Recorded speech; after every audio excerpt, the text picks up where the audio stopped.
Jeudi 17 septembre 2020. Mesdames, Messieurs, bonjour et bienvenue dans cette revue de presse dont voici les titres prévus et annoncés par les journaux. Le Bénino-Russe Alexandre Oussou est déjà au Bénin depuis la nuit de ce mercredi. À son arrivée à l'aéroport Cardinal Bernardin Gantier de Cotonou, il a répondu à quelques questions devant notre équipe. Le point est à suivre dans cette revue de presse présidentielle de 2021 au Bénin. Et si le professeur Frédéric Joël Aïvo continuait avec son soi-disant discours d'itinérant et de rassembleur que d'inviter le président Patrice Talon à un débat. Les 30 ans d'existence et l'université de vacances du PRD démarrent ce jeudi à Porto-Novo et les journaux en parlent. Fini les tracasseries et retards dans la liquidation des pensions. Voilà l'une des préoccupations des journaux ce jour.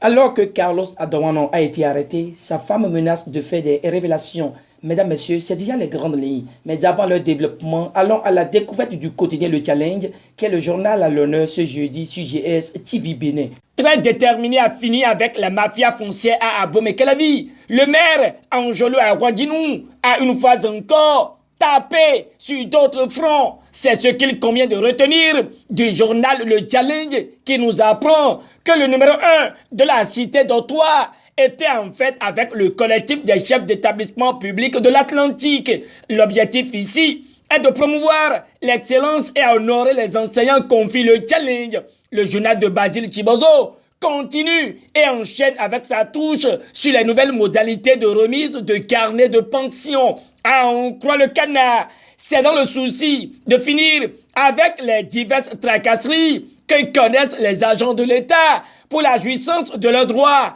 à une pension de retraite que le gouvernement a procédé à une revue des pièces et démarches exigées par l'administration. Le journal de Basile Chibozo confie que c'est l'une des décisions phares prises en Conseil des ministres ce mercredi 16 septembre 2020 afin de réduire la procédure de limiter les tracasseries interminables auxquelles les retraités sont confrontés. Toujours avec Le Challenge et les grandes performances économiques sous la rupture sont exposées. Romuald Wadani, la compétence et l'efficacité au service de Patrice Talon, écrit le confrère avant d'opiner sur l'extension de l'obligation et de la délivrance de factures normalisées. Ici, Le Challenge mentionne que le DG Nicolas Yanoussi met en œuvre une réforme d'intérêt national. Comme je l'avais annoncé dans mon introduction, Alexandre Oussou, le Bénino-Russe, est déjà au Bénin.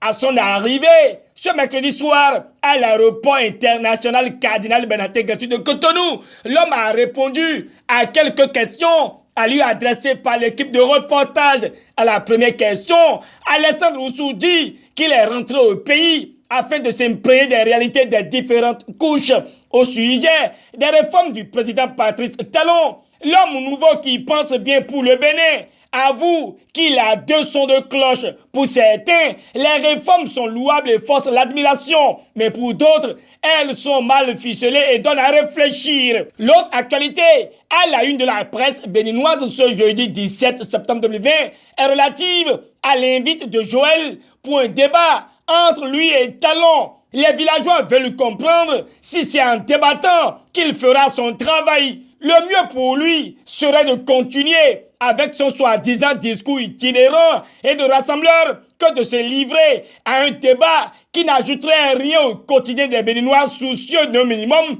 pour répondre aux besoins vitaux. Donc Joël Aïvo a fait fausse route en tentant même d'aller à un débat avec le chef de l'État. Tout contrefait, le chien aboie, la caravane passe. Patrice Talon ne répondra jamais à cette provocation de Joël parce que préoccupé par le développement du Bénin et non la conquête de personne. La revue de presse suit son coup avec Diakpata qui nous révèle les trois goulots qui embarrassent Talon et le plonge dans un silence face à sa candidature pour la présidentielle de 2021. Le même journal aborde la vie des partis politiques au Bénin et relaie que les 30 ans d'existence et l'université de vacances du PRD démarrent ce jeudi à Porto-Novo. Selon Diakpata, le président Mbedi et sa suite sont attendus sur plusieurs sujets. Soutien à un candidat au prochain scrutin, titre Matin Libre qui indexe le PRD et baigne dans une exclamation où le journal d'Hubert Tito à Cotonou tente de connaître si une autre saignée s'annonce pour le parti de Maître Adrien Oumbedi. Déjà que le consultant politique Agapit Maforika pense que le président des Choco Choco et sa formation politique ont raté bien des rendez-vous pour rentrer dans l'histoire. C'est le matinal qui nous éclaire à propos. Pendant ce temps, le Télégramme nous situe par rapport à l'affaire détournement de plusieurs milliards à la Direction générale des impôts. D'après le journal de Etienne Ouessou, Carlos Adowano sera bientôt extradé vers le Bénin, même si sa femme menace de donner dans des révélations qui emporteraient des têtes. Tout contre fait, le déchaîné du jeudi voit Carlos Adowano comme le con de Dakar, mais que cache le silence assourdissant de l'ancien maire de Parakou Charles Toko face à la persistance des soupçons de mauvaise gestion s'interroge quotidien le regard qui se demande à nouveau s'il fait chaud dans son taco. Fin de cette revue de presse. Merci de l'avoir suivi. Bonne journée à toutes et à tous. Au revoir et à demain.